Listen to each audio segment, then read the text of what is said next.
Hi everybody! Welcome to my channel, or welcome back if you've been here before. Today we're going to be doing a video showing how to drill on an angle without a drill press. We're going to be using these wood circles to make a makeup brush mount for my wall.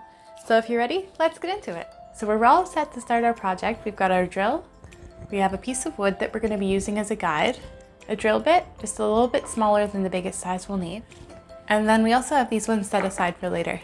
We can start by drilling a hole into our guide, straight up and down like you normally would. You'll rotate your saw to be at a 45-degree angle, or whatever angle it is you need. Next, line up your guide so the cut will be passing through the hole you just drilled, and then make your cut. So now we're left with this piece. As you can see, when we put it on the wood, it'll give us a 45-degree angle as a guide for drilling.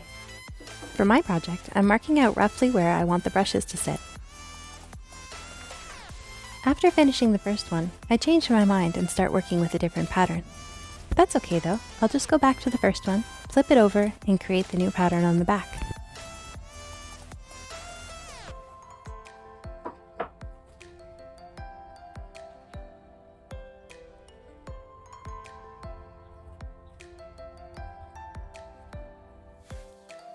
I set my work into a vise to hold it steady. This leaves my hands free to steady the guide and hold the drill. I used oak for this project, so drilling the holes is a bit tricky. I'm doing my best to keep the guide facing the same direction for all the holes. This will keep the angles consistent and make sure the brushes are all facing the same direction.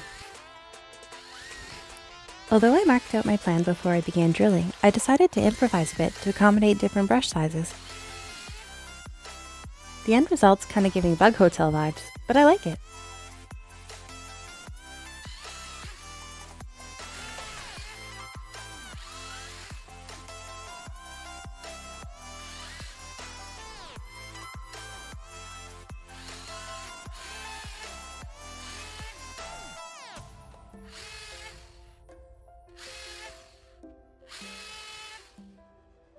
Now that I've finished drilling all of the angled holes, I'm going to switch to a larger drill bit so I can widen the holes to fit my larger brushes.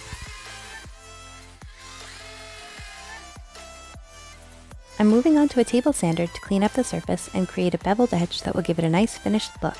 Sanding also removes any marks from planning out the spacing of the holes. Then I just dust them off and take a moment to admire the wood grain.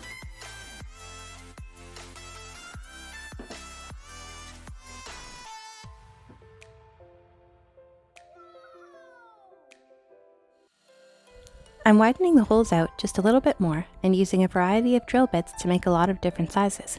This is going to give me a bit more flexibility when it comes to organization. I'm using a clamp to hold the piece down while I work. This helps to keep everything uniform, and it's safer and easier to do so.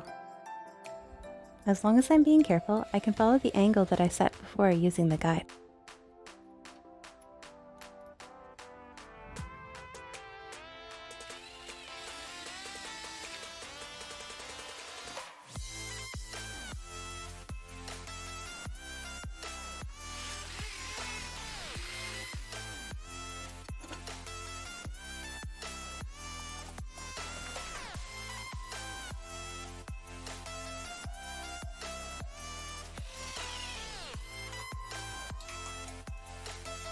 I brought a few of my brushes out to the shop to compare the size.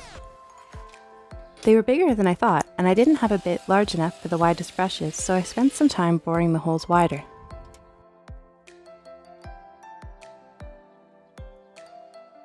Once this step was complete, it was time for installation. I pre-drilled a hole into the center of each circle and added a screw that would fit into the hardware for mounting onto the wall. It would have been easier to use a more simplistic anchor, but I wanted it to be very secure. Next, I played around with the placement of the circles until I was happy with their position on the wall. I gently push each piece into the wall to mark the position so I'll know where to drill. And a little bit of pre-drilling never hurt anyone, probably.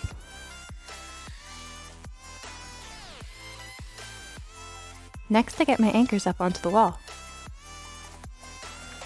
I try not to attach them too tightly so the screw has room to fit into the slot. Then I mount my circles with the holes angled upwards so the brushes are secure.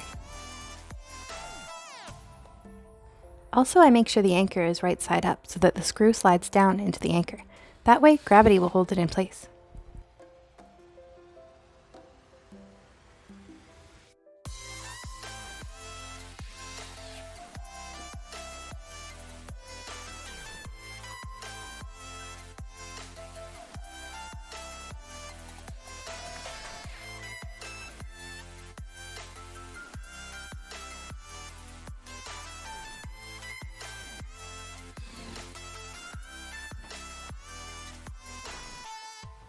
We're all set up now, and it's time to add some brushes.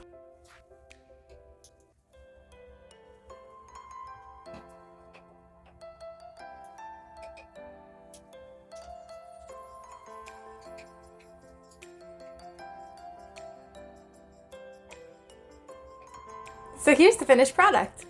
I'm pretty happy with how this turned out, but for now, I've got some makeup brushes to organize. So thanks for watching. Bye!